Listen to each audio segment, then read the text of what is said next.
মিলি নামের একটা মেয়ে শহরের অভিজাত উইনচেস্টার পরিবারে হাউসমেট হিসেবে কাজ করতে আসে। ভালো বেতন, আলাদা রুম, সম্মানজনক পরিবার, বাইরে থেকে সবকিছু একদমই পারফেক্ট। কিন্তু এই বাড়িতে কেউ নিরাপদ নয়। এই বাড়ির দেওয়ালে লুকিয়ে রয়েছে রহস্য। বাড়িতে কাজ করার প্রথম দিন থেকেই শুরু হয় মিলির সাথে আজব ও অদ্ভুত সব ঘটনা। কিন্তু বিষয়টা হলো, মিলি এখন চাইলেও কাজটা ছাড়তে পারছে না, কেননা এর পিছনেও রয়েছে একটা বড় কারণ। আজ নিয়ে এসেছি টপ সেলিং থ্রিলার নোভেলের উপর বেস্ট মুভি দ্য হাউসমেডের এক্সপ্লেনেশন। 10 বছর ধরে জেলে থাকার পর অবশেষে পেরোলে ছাড়া পেয়ে অল্প বয়সে মিলি ক্যালওয়েতে হাউসমেডের কাজের জন্য ইন্টারভিউ দিতে যাচ্ছে নিনা উইনচেস্টারের বাড়ি। নিনার আলিশান বাড়িতে পৌঁছলে নিনা মিলিকে দেখে বুঝতে পারে না সে এত সুন্দরী হয়েও হাউসমেডের কাজের জন্য কেন অ্যাপ্লাই করছে। তার উপর মিলির রয়েছে কলেজ ডিগ্রি, মানে সে বেশ শিক্ষিত। তবে মিলির এখন কাজের খুব দরকার, এমনকি তার কথা অনুযায়ী হাউসমেটের কাজ নাকি তার বেশ পছন্দের। এখানে ক্লিনিং, কুকিং মানে বাড়ির সব কাজই করতে হবে। সাথে তার 7 বছরের মেয়ে সিসিকেও দেখতে হবে, মানে কাজের প্রেশার বেশ অনেকটাই। তাই নিনার বাড়িতে কাজ করতে হলে মিলিকে এইখানেই রাতে থাকতে হবে। অর্থাৎ এটা হচ্ছে একটা লিভ ইন হাউসমেটের চাকরি। যদিও এতে মিলি সেরকম কোনো আপত্তি নেই, সে কাজ করতে প্রস্তুত। নিনা তাকে পুরো বাড়িটা ঘুরিয়ে দেখায়। তাদের বাড়ির ডিজাইন করেছে নিনার স্বামী অ্যান্ড্রিউ। তবে তাদের পুরো বাড়ি এতটাই ঝকঝকে যে মিলি বুঝতেই পারে না নিনার হাউসমেটের দরকারটাই বা কি। মিলি তাকে এই ব্যাপারে প্রশ্ন করলে জানায় সে হয়তো কিছুদিনের মধ্যেই মা হতে চলেছে। যদিও সে এটা নিয়ে একদম শিওর নয়, তাই এখনো অব্দি অ্যান্ড্রিউকে কিছু জানায়নি, এমনকি মিলিকেও বারণ করে তাকে বলতে। নিনা মিলিকে তার রুম দেখায়। উপরের তলার এই রুমটা একটু ছোট, তবে বেশ সাজানো, দেখতেও খুবই সুন্দর। রুমটা দেখে মিলির পছন্দ হয়ে যায়। ইন্টারভিউয়ের শেষে নিনা মিলিকে যাতায়াত খরচা হিসেবে $20 দিয়ে বলে মিলিকে কালকের মধ্যে জানিয়ে দেবে সে কাজটা পাচ্ছে কিনা। পুরো ইন্টারভিউতে নিনা মিলির সাথে খুবই ভালো ব্যবহার করে। তবে মিলির বিশ্বাস সে এই চাকরি পাচ্ছে না, কারণ সে তো জেলে ছিল, অর্থাৎ সে একজন ক্রিমিনাল। নিনা যদি একবার তার ব্যাকগ্রাউন্ড চেক করে তাহলে বুঝতে পেরে যাবে মিলির আসল পরিচয়। আর একজন ক্রিমিনালকে তো নিশ্চয়ই কেউ কাজে রাখবে না। তবে পরের দিন মিরাকেলের মতো তার কাছে কল আসে নিনা। সে জানায় মিলি জবটা পেয়ে গেছে এবং সে চায় আজ দুপুরে যেন মিলি নিনার বাড়ি এসে কাজ শুরু করে। ভীষণ খুশি হয়ে একটু পরেই নিনার বাড়িতে পৌঁছলে তার সাথে দেখা হয় বাড়ির মালিক এনজোর। সে বেশ কিছুক্ষণ ধরে মিলির দিকে তাকিয়ে থাকলেও কোনো কথা বলে না। মিলি ভিতরে ঢুকে দেখে আজ ঘরের চিত্র যেন একদমই উল্টো। ঘরের অবস্থা পুরোপুরি অগোছালো। নিনা এসে তাকে প্রথমে জড়িয়ে ধরে অভিনন্দন জানায়। তাকে বলে সিসি স্কুলের জন্য একটা পিটিএ স্পিচ লিখতে হবে, তাই সে তার অফিসে ব্যস্ত থাকবে। আর এই সময় মিলি যেন পুরো ঘরটা পরিষ্কার করে রাখে। রাতে মিলি উইনচেস্টার হাউস পরিষ্কার করতে থাকলে অ্যান্ড্রিউ তার মেয়ে সিসিকে নিয়ে ফিরলে প্রথমবারের মতো মিলির সাথে দেখা হয়। নিনা এসে তাদের সাথে মিলির পরিচয় করিয়ে দেয়। তো এইসব করার পর রুমে ফিরে এলে দেখে যে ওর ঘরের দরজাটা ভিতর থেকে লক হয় না, শুধু বাইরে থেকেই বন্ধ করা যেতে পারে, এমনকি রুমের জানলাটাও খোলে না। একটু পরে নিনা ডিনার নিয়ে এলে মিলি তার কাছ থেকে দরজা চাবি চায় এবং সাথে এইটাও বলে যে যদি সম্ভব হয় তাহলে জানলা খোলার জন্য ব্যবস্থা করে দেয়। নিনা তাড়াতাড়ি এই ব্যাপারে ব্যবস্থা নেবে জানিয়ে তাকে কাজের সূত্রে নতুন একটা ফোন দিয়ে গুড নাইট জানিয়ে চলে যায়। পরের দিন সকালে মিলি ঘুম থেকে উঠে কিচেনে রান্নার জন্য গেলে দেখে নিনা পাগলের মতো করছে, সব জিনিস এইদিক ওদিক ছুঁড়ে ফেলে দিচ্ছে। রাগের মাথায় চিৎকার করে মিলিকে জিজ্ঞেস করে সিসি স্কুলের জন্য যে পিটিএ স্ক্রিপ্টটা লিখেছিল সেটা সে এখন খুঁজে পাচ্ছে না, সেটা মিলি দেখেছে কিনা। যদিও মিলি জানিয়ে দেয় সে এটা দেখেনি। এটা শুনে নিনা আরো অ্যাগ্রেসিভ ব্যবহার করতে শুরু করে। তার চিৎকার শুনে অ্যান্ড্রিউ কিচেনে এলে নিনা তাকে জানায় যে মিলি নাকি তার স্ক্রিপ্টে ফেলে দিয়েছে। এরপর সে মিলির উপর চিৎকার করতে থাকে। তবে মিলি তো এসব কিছুই জানতো না। সে বুঝতে পারে না যে নিনা কাল এত ভালো ব্যবহার করছিল, তার হঠাৎ এখন কি হয়ে গেল। অ্যান্ড্রিউ যদিও কোনোভাবে নিনাকে শান্ত করে বলে তাকে পিটিএ স্পিচের জন্য যেতে হবে না, বরং সে সিসিকে নিয়ে স্কুলে যাবে। নিনা চলে গেলে অ্যান্ড্রিউ মিলিকে জানায় যে বেশ কিছুদিন ধরে নিনা অদ্ভুত ব্যবহার করছে, কখনো খুব ভালো, কখনো আবার অ্যাগ্রেসিভ। মিলি ভাবে হয়তো প্রেগনেন্সির জন্য হরমোনাল ডিসব্যালেন্সের কারণে এসব করছে, তাই সে এই বিষয়টায় অ্যান্ড্রিউকে কিছুই জানায় না। কিচেন পরিষ্কার করে এসে ভাঙাচোরা টুকরোগুলো গার্ডেনে ফেলতে এলে এনজো তাকে জিজ্ঞেস করে সে এইখানে কি করছে এবং কেন এসেছে। মিলি জানায় যে সে এখানে কাজ করে। এনজো তাকে আরো কিছু জিজ্ঞেস করতেই যাচ্ছিল, তখন এই জানলায় নিনাকে তাদের দিকে তাকিয়ে থাকতে দেখলে এনজো আর কিছু না বলে চলে যায়। মিলি এরপর বাথরুমে গেলে সে খুঁজে পায় একটা দাঁতের টুকরো। এমন সময় নিনা এসে তাকে সিসির জন্য ব্রেকফাস্ট করতে কিচেনে পাঠিয়ে দেয়। পরের দিন নিনা মিলির রুমে দরজা চাবিটা দিতে এলে মিলি জানায় যেহেতু আজ শনিবার তার ছুটি, তাই তাকে আজ একটা মিটিং এর জন্য বাইরে যেতে হবে। তবে নিনা স্পষ্ট জানিয়ে দেয় যে হেয়ার সেলুনে গতকাল অ্যাপয়েন্টমেন্ট ছিল। তবে মিলি তার স্ক্রিপ্ট ফেলে দেওয়ায় সে মানসিকভাবে ভেঙে পড়ে, তাই সে কালকে যেতে পারেনি, আজ সেলুনে যাবে। এবং মিলিকে সিসি ও অ্যান্ড্রুর খেয়াল রাখতে হবে, তাই যতই গুরুত্বপূর্ণ মিটিং হোক না কেন আজ মিলির কোনো ছুটি নেই। যদিও অ্যান্ড্রু এসে নিনাকে জানায় সে নিজের ও সিসির খেয়াল রাখতে পারবে, মিলি একটু সময়ের জন্য ছুটি নিয়ে মিটিং এ যেতেই পারে। অতঃপর মিলি অজুহাত দিয়ে বেরোলেও সে কোনো মিটিং এ যায় না, বরং যায় হিউম্যান সার্ভিসের বিল্ডিং এ। সেইখানে সে একজনকে তার নতুন জব, ঠিকানা ও ফোন নাম্বার দেয়। আসলে আগেই বলেছিলাম যে মিলি বেশ কিছু বছর জেলে ছিল এবং সে এখন পেরোলে আছে, তাই এখনো 5 বছরের শাস্তি বাকি। তবে ভালো ব্যবহারের জন্য তাকে 5 বছরের পেরোলে থাকতে দেওয়া হয়, যা একটা শর্তও আছে। তাকে সবসময় ভালো কাজের মধ্যে থাকতে হবে, কোনো না কোনো জব তাকে করতেই হবে। রাতে জানলা লক থাকায় গরমে মিলি ঘুমোতে না পেরে ডাইনিং রুমে এসে টিভি চালিয়ে একটা শো দেখতে থাকলে তখনই অ্যান্ড্রু এসে বলে যে তারও ঘুম আসছে না, তাই তারা একসাথে টিভি দেখতে শুরু করলে অ্যান্ড্রু এক পর্যায়ে জানায় নিনার মা বাবা অনেক ছোটবেলায় মারা যায়। এক রাতে তাদের বাড়িতে হঠাৎ আগুন লেগে গেছিল এবং তাতেই এই দুর্ঘটনা ঘটে। যদিও নিনা বেঁচে যায়, সাথে কিভাবে ঘরে আগুন লেগেছিল সেটাও কেউ জানতে পারে না। পুলিশ সন্দেহ করেছিল যে হয়তো নিনাই তার ঘরে আগুন লাগিয়েছিল। পরের দিন সকালে নিনার কিছু বন্ধু উইনচেস্টার হাউসে এলে নিনা জানায় সে খুব তাড়াতাড়ি মা হতে চলেছে এবং এইটা সত্যি নাকি সে খুব তাড়াতাড়ি ক্লিনিকে গিয়ে সেটা টেস্ট করাবে। তখন নিনার গলাশয় সে চলে গেলে তার বন্ধুরা বলতে থাকে যে যদি নিনা আর অ্যান্ড্রু ডিভোর্স হয়ে যায় তাহলে সিসির কাস্টাডি আরামসে অ্যান্ড্রু পেয়ে যাবে, কারণ সে নাকি প্রায় 9 মাস সাইকো ওয়ার্ডে ছিল। এটা শুনে মিলি কিছুতেই বুঝতে পারে না যে নিনা কি সত্যি পাগল, কারণ দেখে তো তেমনটা মনে হয় না। রাতে মিলি তার জার্নালে লিখতে থাকে যে কিভাবে এখানে আসার পর থেকে নিনা তাকে একের পর এক মিথ্যে বলে যাচ্ছে, এমনকি সে আসলে প্রেগনেন্ট নয় সেটাও নাকি একটা মিথ্যে। অর্থাৎ কোনো হরমোনাল ইমব্যালেন্সের জন্য সে ওই দিন পাগলের মতো ব্যবহার করেনি। অ্যান্ড্রু খুব ভালো বলে নিনাকে এখনো ভালোবাসে এবং তাকে আগলে রাখে, অন্য কেউ হলে তো কবেই ছেড়ে দিত। মিলি তো সিদ্ধান্ত নিয়েই রেখেছে সে আরো কিছু টাকা সেভ করে নিতে পারলেই এই জব ছেড়ে দেবে। পরের দিন সকালে অ্যান্ড্রু ও নিনা প্রেগনেন্সি টেস্টের জন্য বেরিয়ে গেলে মিলি নিনার রুমে একটা ওষুধ খুঁজে পায়, যেটা গুগলে সার্চ করলে জানতে পারে যে এই ওষুধটা এক বিশেষ ধরনের মানসিক রোগের জন্য ব্যবহার করা হয়। এখন মিলি নিশ্চিত হয়ে যায় যে নিনা একজন সত্যিকারেরই পাগল।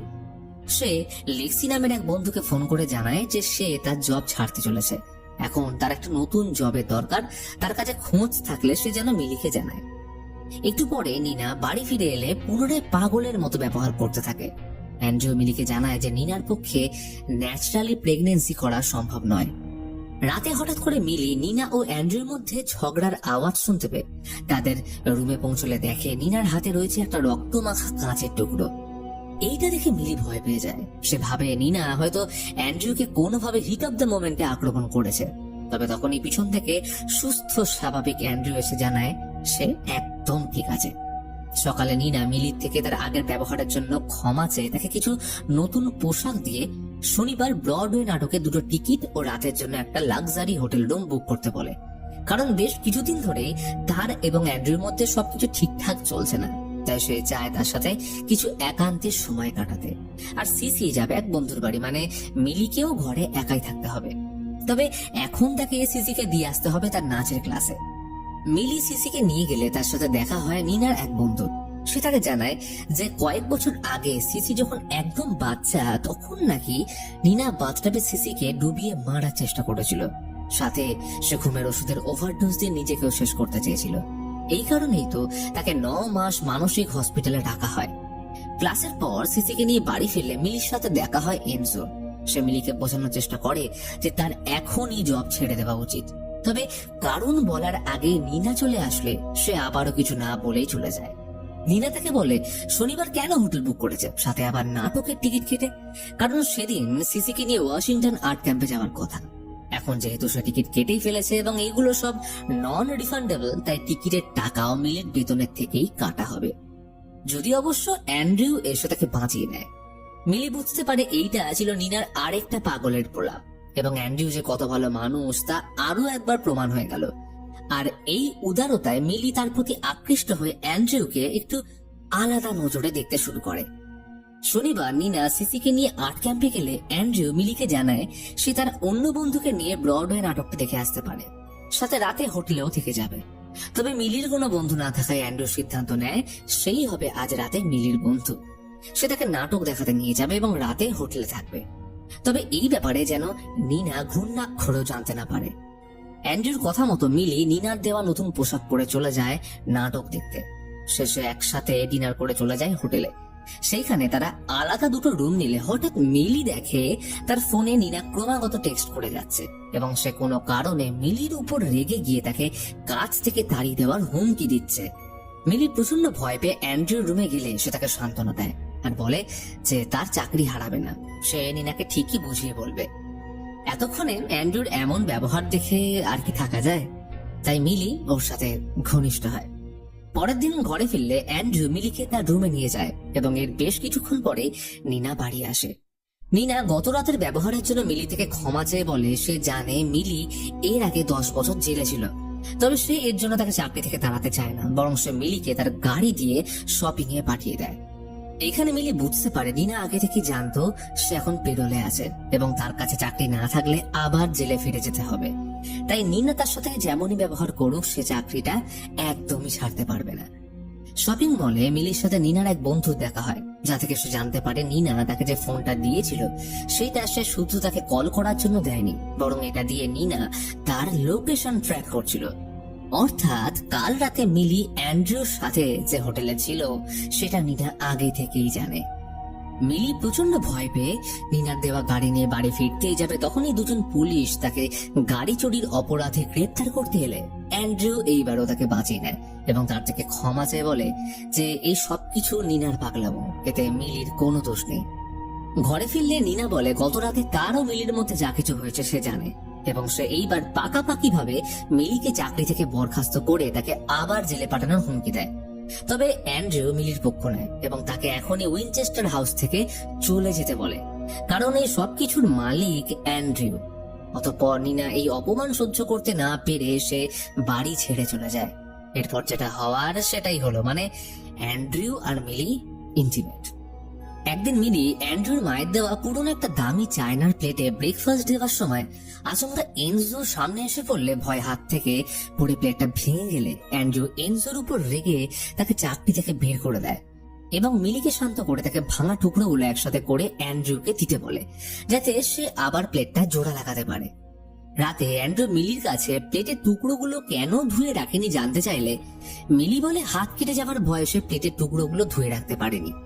কথা না বাড়িয়ে অ্যান্ড্রিউ মিলির রুমে গিয়ে তাকে শ্যাম্পেন পান করালে মিলি কিছুক্ষণের মধ্যে অজ্ঞান হয়ে যায়, কারণ অ্যান্ড্রিউ এতে ওষুধ মিশিয়ে রেখেছিল।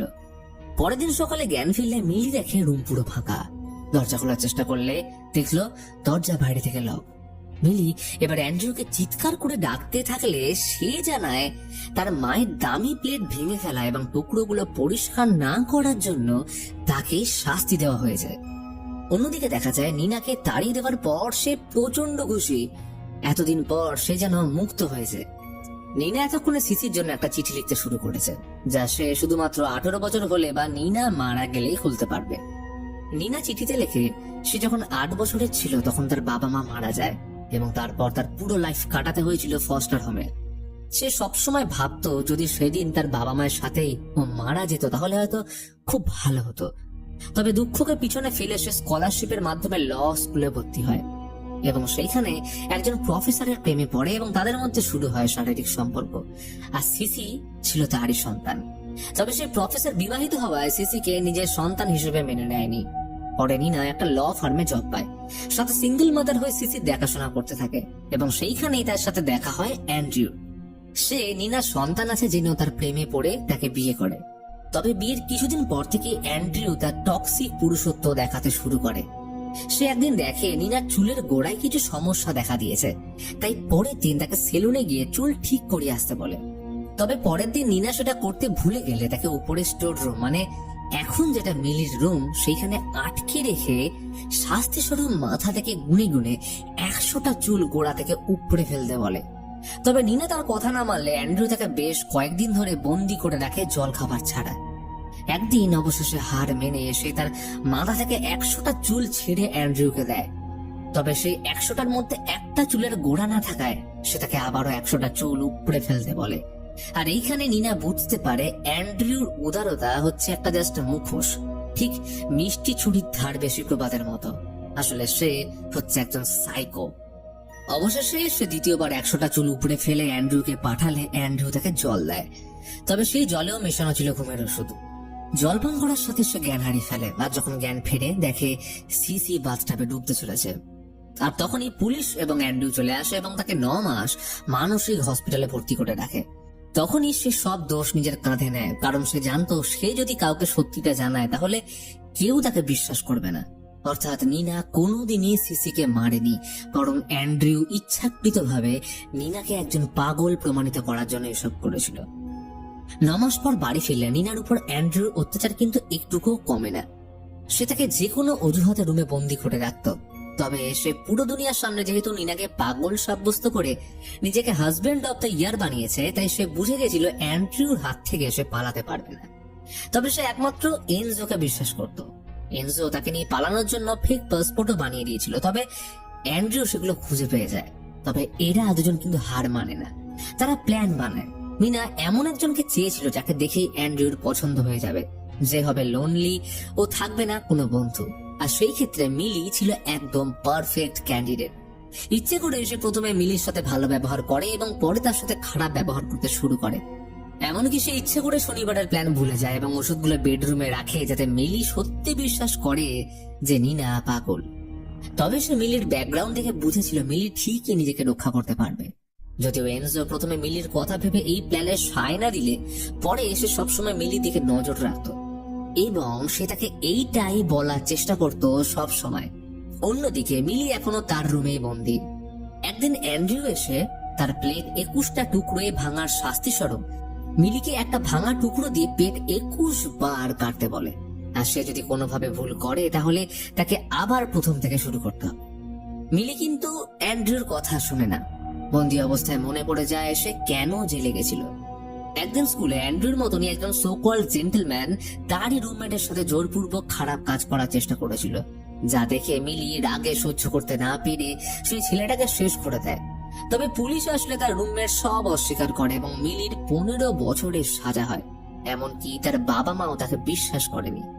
কিন্তু এখন 10 বছর পর বাকি 5 বছর সে পেডোলে কাটাতে চলেছে এবং এরই সাথে মিলি বুঝতে পেরেছে নিনা পাগল নয় এবং সে এতদিন ধরে যা করেছে সবটাই তার মাস্টার প্ল্যান।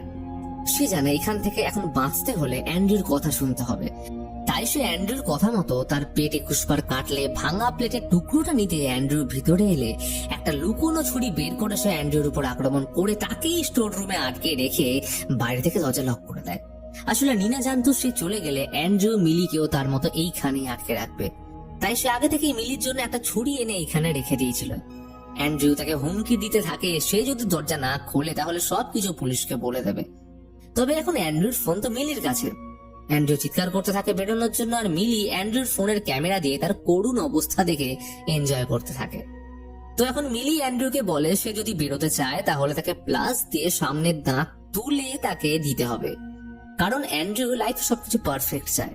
ছোট থেকে তার মা এমন ভাবেই বড় করেছে। এমনকি তার মা কিন্তু এইটাও জানতো যে কিভাবে নিনার উপর সে অত্যাচার করত। তার মা মনে করতো অ্যান্ড্রু স্মাইল একদম পারফেক্ট, আর এই কারণে মিলি চায় তার পারফেক্ট স্মাইলের 12টা বাজাতে। তবে অ্যান্ড্রু এটা করতে অস্বীকার করলে সে তার মা ও ঠাকুমার কেনা সব প্লেট কাপ ইত্যাদি ভাঙতে শুরু করে। সে জানতো অ্যান্ড্রু ঠিক কতটা অবসেসড এগুলোর সাথে। তবে এরপরেও অ্যান্ড্রু দাঁত তুলতে না চাইলে স্টোর রুমে পেট্রোল ঢেলে তাকে জ্বালিয়ে দেওয়ার ভয় দেখালে অবশেষে অ্যান্ড্রু দাঁত তুলে মিলিকে দেয়। তবে এরপরও সে দরজা খোলে না, বলল কাল খুলবো। ওইদিকে সিসি জানে মিলি হয়তো বিপদে আছে, তাই নিনা মেয়ের কথা শুনে উইনচেস্টার হাউসে মিলিকে বাঁচানোর জন্য ফিরে এলে ভাবে স্টোর রুমে হয়তো অ্যান্ড্রু মিলিকে বন্দি করে রেখেছে। তাই নিনা ভুল করে দরজা খুলে দিলে অ্যান্ড্রু নিনাকে সিঁড়ি থেকে ঠেলে ফেলে মিলিকে মারার জন্য ছুটে যায়। তাকে খুঁজে না পেয়ে নিনাকে বলে সে তাকে এখনো ভালোবাসে এবং তারা পুনরায় সবকিছু নতুন ভাবে শুরু করতে পারে এবং সে মিলিকে পুলিশের হাতে তুলে দেবে। তবে সে পরিষ্কার জানিয়ে দেয় এখন আর এসব সম্ভব নয়। এটা শুনে অ্যান্ড্রু নিনাকে মারতেই যাবে, তখনই পিছন থেকে মিলি এসে অ্যান্ড্রুকে ধাক্কা মেরে সিঁড়ি থেকে ফেলে দিলে সে মারা যায়। এরই সাথে নিনা বুদ্ধি করে একটা ঝাড়বাতির বাল্ব নিচে ফেলে দেয়, যেন মনে হয় অ্যান্ড্রু ঝাড়বাতিটা ঠিক করতে গিয়ে পড়ে মারা গেছে।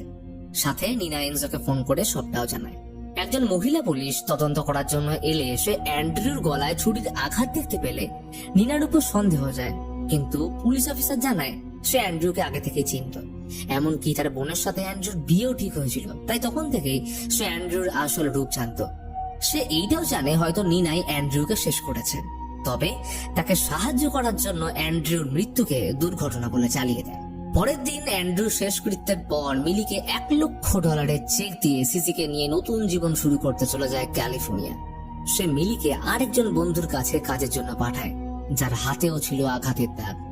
মিলি বুঝতে পারে হয়তো তার স্বামীও একজন অ্যাবিউজিভ পার্সন, তাই সে কিছু না ভেবেই তাকে সাহায্য করতে রাজি হয়ে যায়।